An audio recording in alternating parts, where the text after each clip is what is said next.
We are ready for lesson number 8. That is 2 Corinthians 8, verses 1 through 15. If you're listening in, watching in, we appreciate your continued presence. Glad that you are here this morning. And as we think about finishing up 2 Corinthians, I was telling Clint, we're not going to finish all of these lessons. We'll finish up this month. The next class will be on the book of Psalms. So we'll deal with Psalms for 3 months, and then we'll take a break from that and come back and finish up Psalms next year. The lesson between those two is entitled Lessons He Was Here.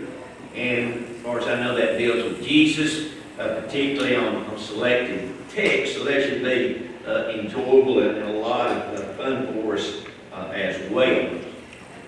The lesson today has to do with giving. Hopefully you've looked at it, thought about it a little bit.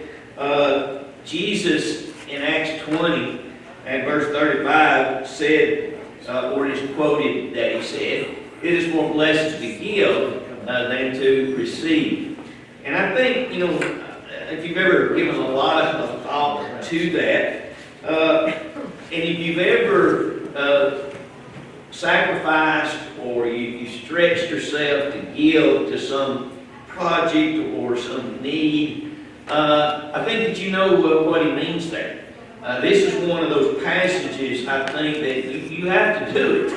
You have to do it to actually understand the blessings that's there. I think those of us that are grandparents, we have an understanding of that. Such fun, at birthdays and Christmas and that type of thing, to have things for the grandkids. And you're not concerned about getting anything yourself. Most of us already have too much junk. But to see the smiles on those little ones and how that they react is just such a joy. Tom and Rolena's Lily, broke her arm, and a lot of folks that gave her certain things. And if I'm mistaken, she got a lot of that, and she asked Tom and Rolena if it was Christmas. So she related to that, and I think that just such a joy when you see that type of thing. Jesus spoke on this subject frequently, and almost half of the parables touched on giving from one angle to the other. I think what that says, at least in part, is that this is something that is very, very important, and it's also something that we struggle with many times in giving up as we should. I know with an election year, particularly, you never know what is going to come about as far as stock market stuff and that kind of stuff. It's all up in the air. And, we are a society, particularly I think in America, that is maybe more concerned about retirement than ever before. Our grandparents, and probably our great-grandparents especially, they were not concerned about retirement. What they were concerned about is feeding and clothing the family today.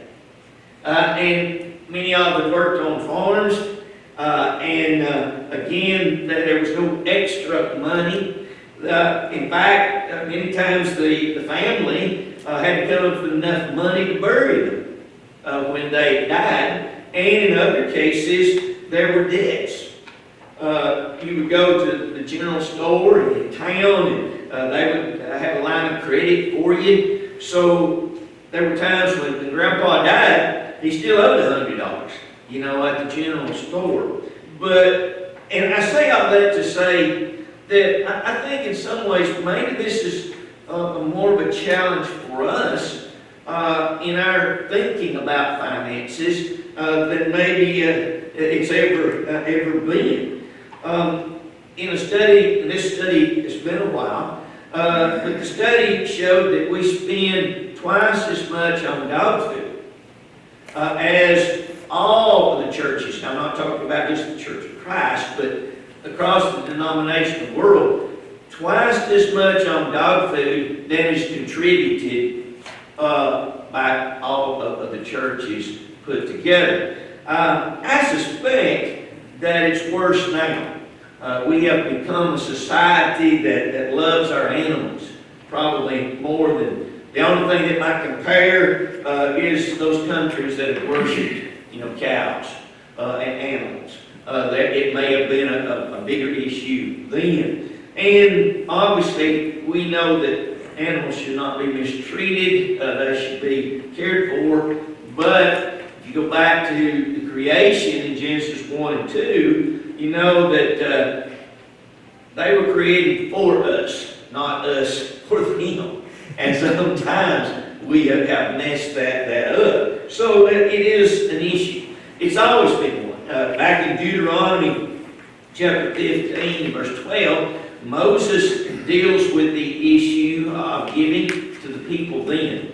You move on up to Solomon, Ecclesiastes 11, and in verse 1, and he talks about the importance of giving. And then in Malachi chapter 3 and verse 10, and now Paul here. So I think what that says is that it's always been an issue, and we as a people have always needed to be reminded of the fact that it's more blessed to give than to receive. And so Paul gives a number of arguments here as he encourages the Corinthians to basically keep their promise.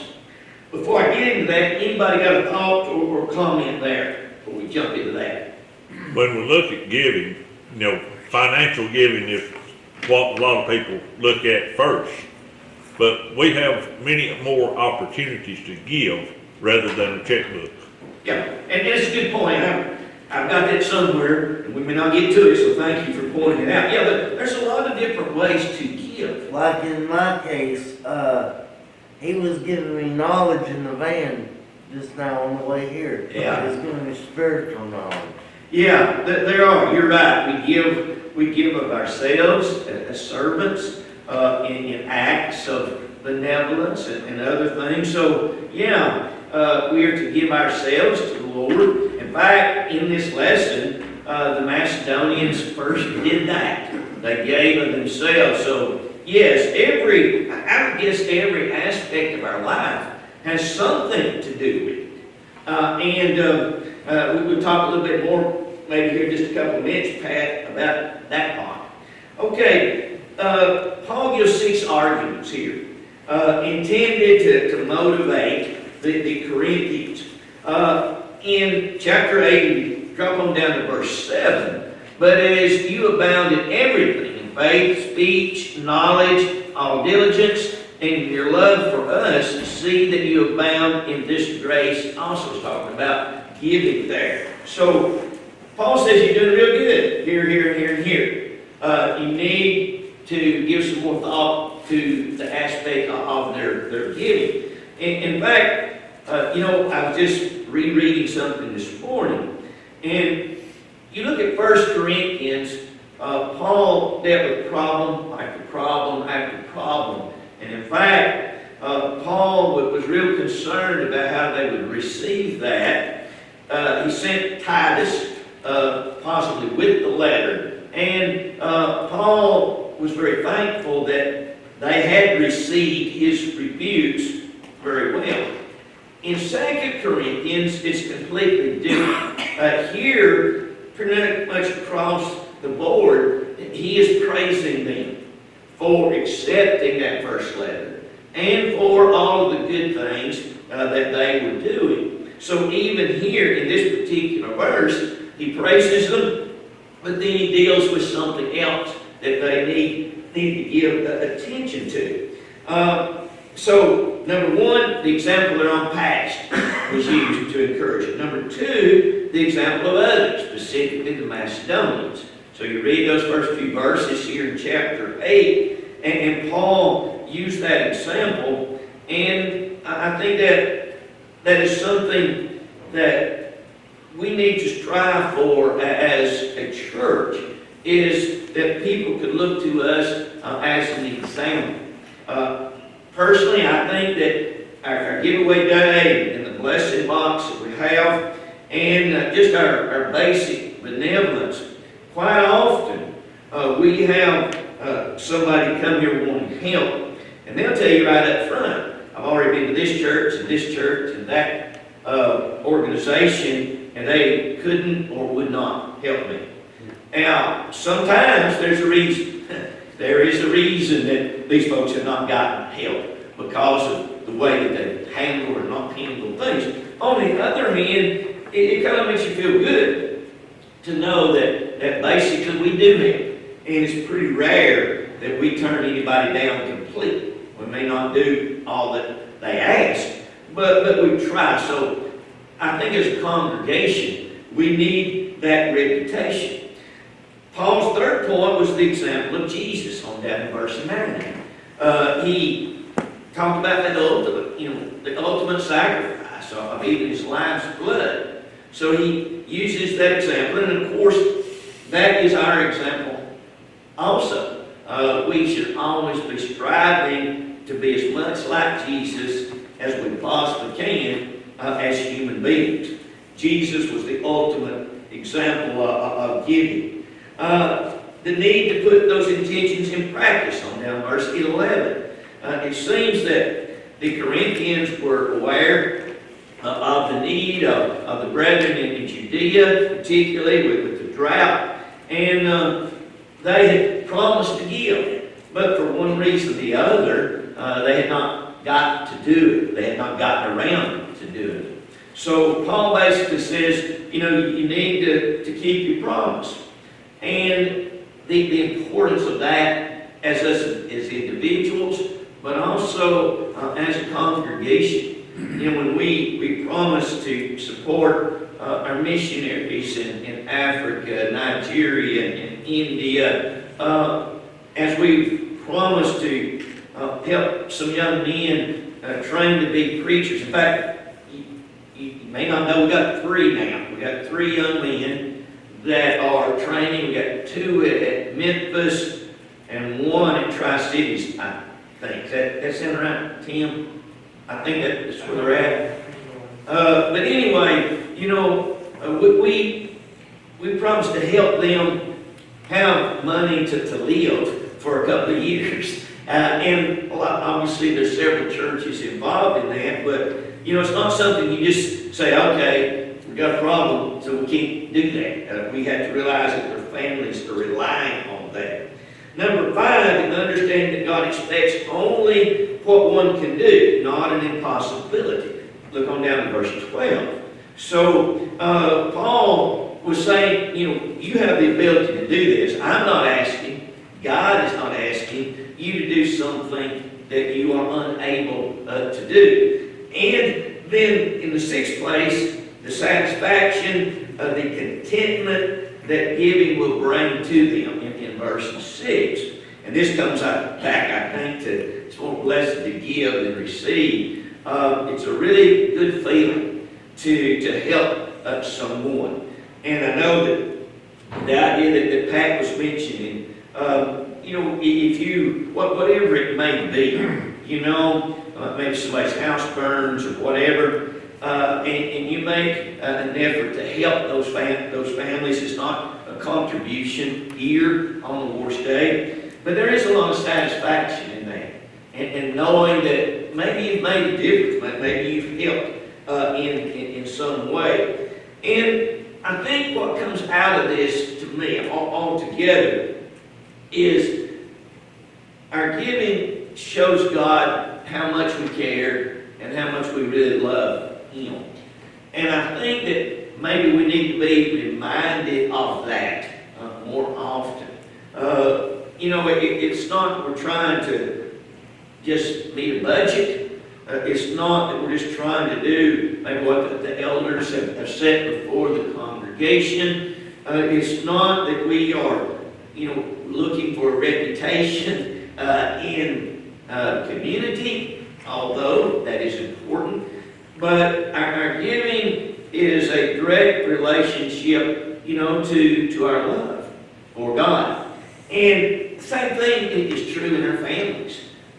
If we are trying to really express our love to our wives as husbands or to our children, that's one of the major ways that we do it, is through giving, through sacrificing, and that type of thing. So Paul uses at least 6 arguments, you may think of another one, that he is encouraging the Corinthians to give. Questions or thoughts about that? When we're giving, the recipient, one of the hardest lessons I've learned in life is to accept a gift. And if you accept the gift, there's no saying don't look a gift horse in the mouth by opening it up as soon as you get it and say, oh, well, you give me an old nag that ain't worth nothing anymore. Take it and examine your gift somewhere and take it cheerfully. And if you're not in need of that gift, it is yours to do what you want to. Give it to somebody else that needs it. Yeah, I agree with that, and I know I've not been good at that. I hope I'm better now than I used to be. I suspect a lot of us struggle with that. If, somebody wants to do something for us, oh, we're fine, we don't need that. Or they want to give you something, our tendency almost is, to say, no, we're fine. But what we're doing when we do that is we're restricting that person from a blessing. Amen. You may have heard me tell this when I was in Kentucky, and there was one week particularly in my visiting that everybody wanted to give me turnip greens. I had, best ever, 8 bags of them things. I don't even like to look at them, let's eat them. And, but it was one of those things where I came to realize that, those folks were just trying to do something.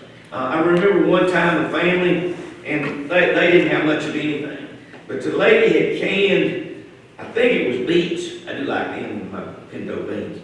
Anyway, she gave me a can, and it was completely covered with dust, dirt. I don't know where it had been. Best I remember, the beets were fine.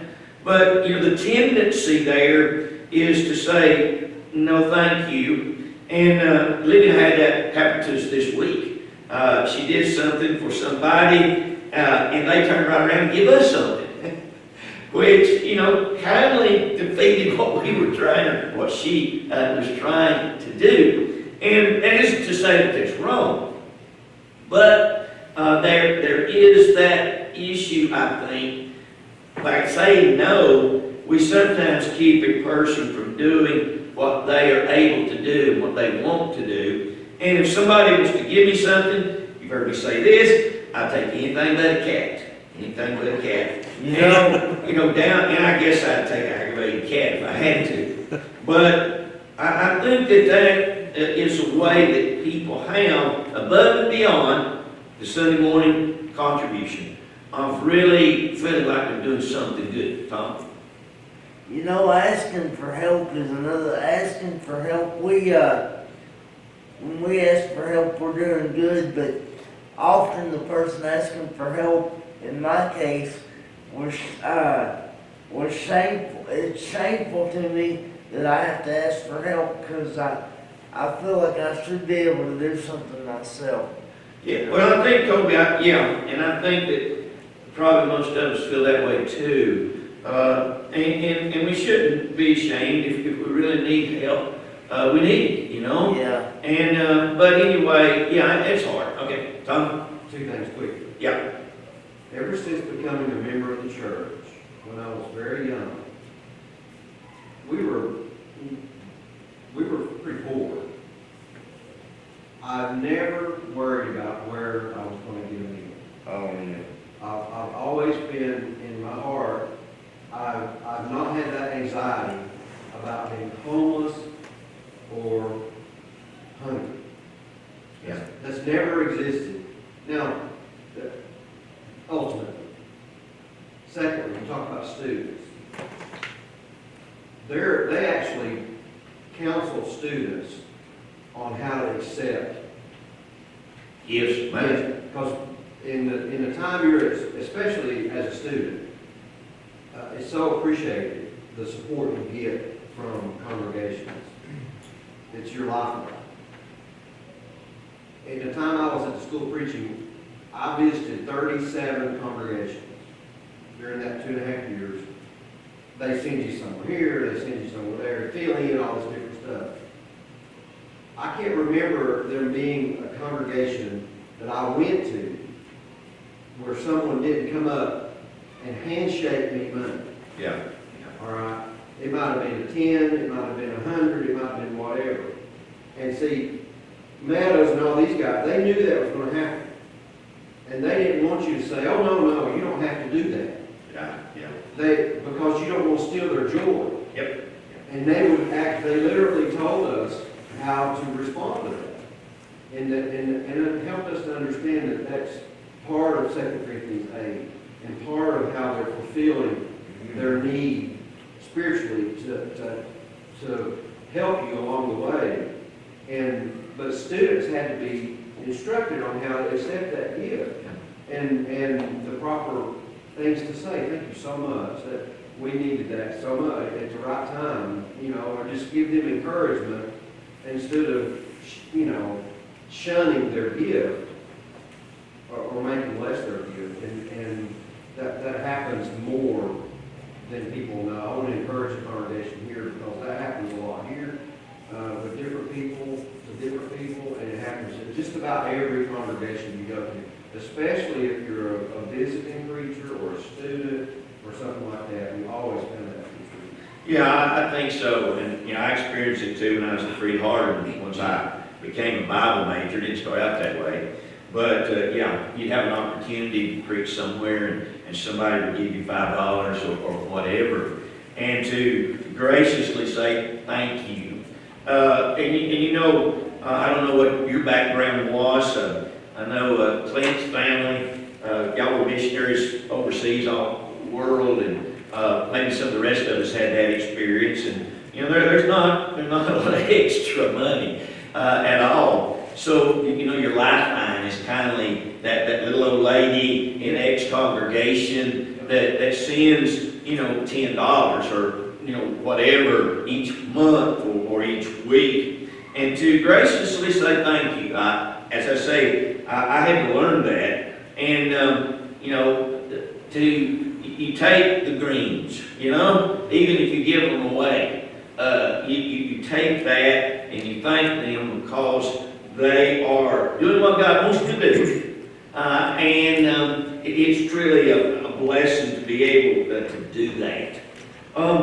In verses 1 and 2, moreover, brethren, which down 2 Corinthians 8, moreover, brethren, we make known to you the grace of God bestowed on the churches of Macedonia, that in the great trial of affliction, the abundance of their joy and their deep poverty abounded in the riches of their liberality. Now, this is interesting because, the idea of grace there is the idea of opportunity. God gives us grace. We have the opportunity to obey the gospel. We have the opportunity to be here this morning. And it also applies to this. And grace is really, as we would be a people of grace, it's seen in our good works. The things that we do, the opportunities, it's a matter of privilege. God, through His grace, gives us the privilege. He gives us the honor to obey the gospel and then to be, an active part of the Lord's church. And the Macedonians, they were free to choose. They were free to determine what they would give, what they would not give. They were not coerced into this. And it's interesting that Paul says they gave beyond their ability. I don't know all that means, but it would seem to me that idea is that, as Tom was mentioning, never really worried about the next meal. I really wonder if they went without some meals.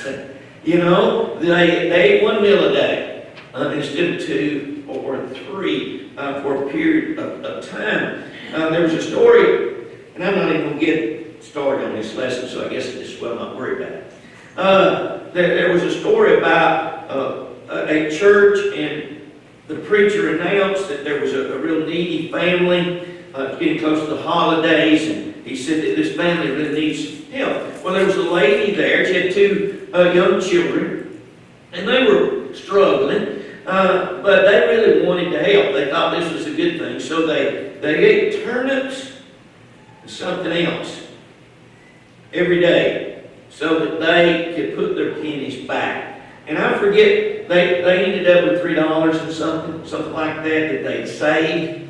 And so on the day of the contribution, they put those $3 and something in, and she was very proud of it, and the kids were very proud of what they had done in their sacrifice. Well, turns out they were the family that the preacher was talking about. And so they gave the contribution to them. And it sort of backfired, because the lady and the two kids had really sacrificed to be a part of it, and now to learn that they were the ones that were going to receive it, they really didn't want it, because it took away what they were really trying to do. I don't know, maybe that didn't happen a lot, but there's such a blessing in being able to sacrifice and give, and to really,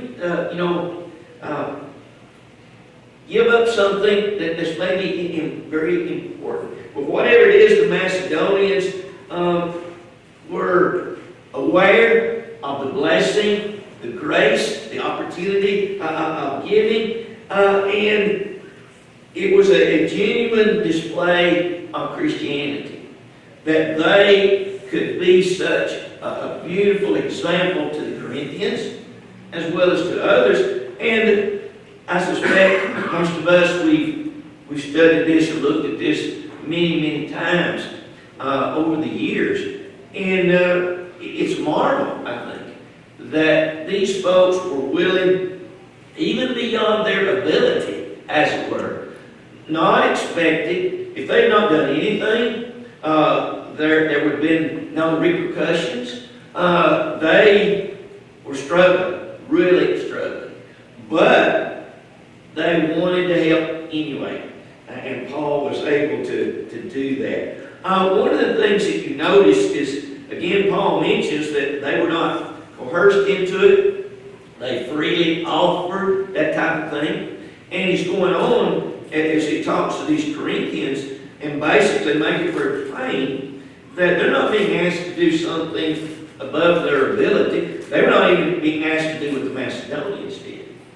And we are not asked to do what the Macedonians did, in the sense of giving beyond our ability. We can do that if we so desire, but it's not something that is a heaven or hell situation. Now, what I want to do, get to this, under the old law, we know that there was a 10% that they were to give. When you add in sacrifices and that type of thing that the Jews gave, many times their giving was up to 25 to 35%. We, under the new covenant, are basically left to decide. Now, we're to give willingly, bountifully, regularly, personally, proportionally, liberally, bountifully, cheerfully, and willingly again. So, but we are not given an amount. How have you decided what to give? How have you decided what you're gonna put in this morning or have already put in. Typically, I mean, you know, like I say, each family's different, and it changes. Like for 15 years, I worked on straight commission. So you as your prosper would change every week or month. Now, I can predict about what your payroll's gonna be, and so Summer and I are both W-2 full-time employees. You can sit down and do math and first of all, study. Gary would Hankton would tell us, you know, better, 13 times in Hebrews, it's a better covenant. Okay? So it needs to be better than what it was back then. That's you know, and it needs to be sacrificial. There are guidelines that guide your math. And it's something that needs to be examined and sat down and studied about and understood and talked about and planned out with a budget and in prayer with your family. And your amount or percentage is going to be different than mine. Okay? You're at a different age group, you're at a different level, different people are different places. So, but the main thing is understanding the principle involved from Hebrews, and like you were talking about in the old law, and applying prayer and basic math to your situation as you know what your income is. Yeah, I think so, and, you know, each person is different. There's not a, you know, that you give 5% or you give 50%, you know, it's not there. Each of us are left. It does change. When you retire, sometimes, you know, it's a little easier to figure that percentage. But, you know, I ask you this, and I know it's a personal thing, so I'm not faulting anybody for not speaking up, but I'm afraid sometimes that we just not thought about it, and Tom mentioned that, and it is to be planned, it is to be purposed. And, you know, what Libby and I have done for 40 years, we've always lived on a budget, we've got a budget, and so that we know what we're doing, and we always try to start at the 10%. Now, I think there are times when that might be more than a person can do. A person that's really struggling might do well to give 3%, you know? That's what we've done, and then, like Pat was mentioning, then we've used special contributions and special opportunities to do something differently. And I know a lot of you know, contributed to the flood victims, and we're going to do that again next Sunday. So there's those extra opportunities to do that. But I guess I bring this up because if you haven't thought about it, if you haven't kind of put a pencil to it, we may not be doing what we really ought to do. We may be falling short. And, you know, I don't want to go to hell, but I sure hate to go to hell over $1, wouldn't you? You know? We're not purposing. Not planning. We're just purposing and planning and prioritizing. Yeah. It should be it should be first.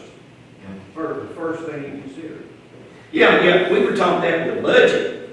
And we were taught, you know, on your budget to talk about what you want to do.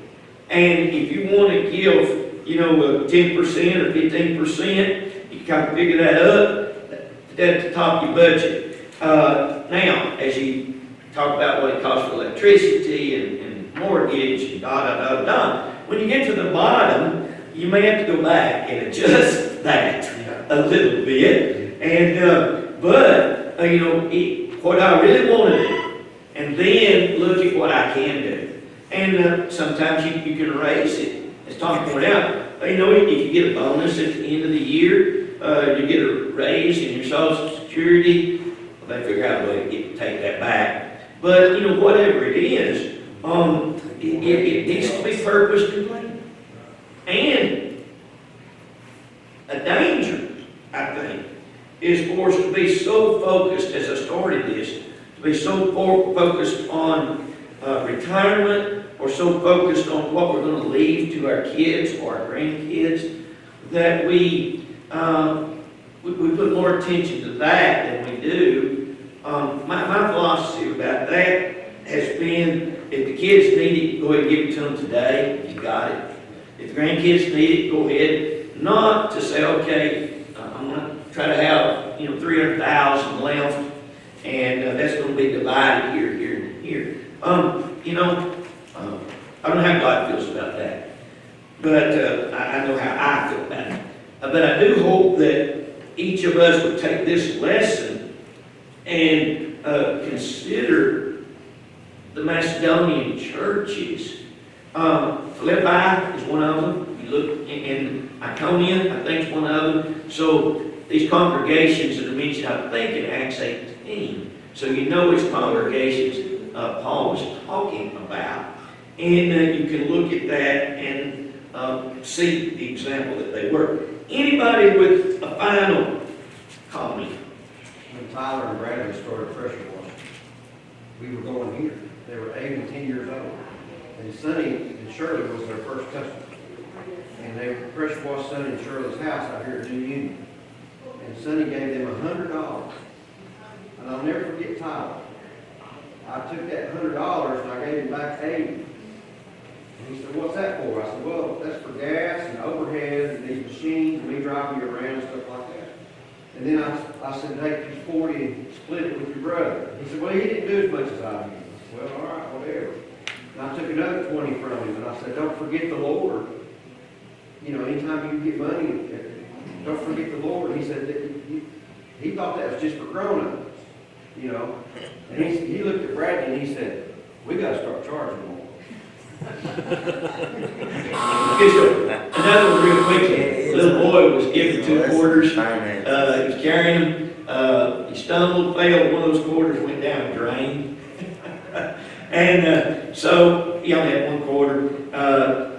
After church, his daddy asked him, what did you do? And he said, I had the 2 quarters, but he said, the Lord's quarter went down the drain.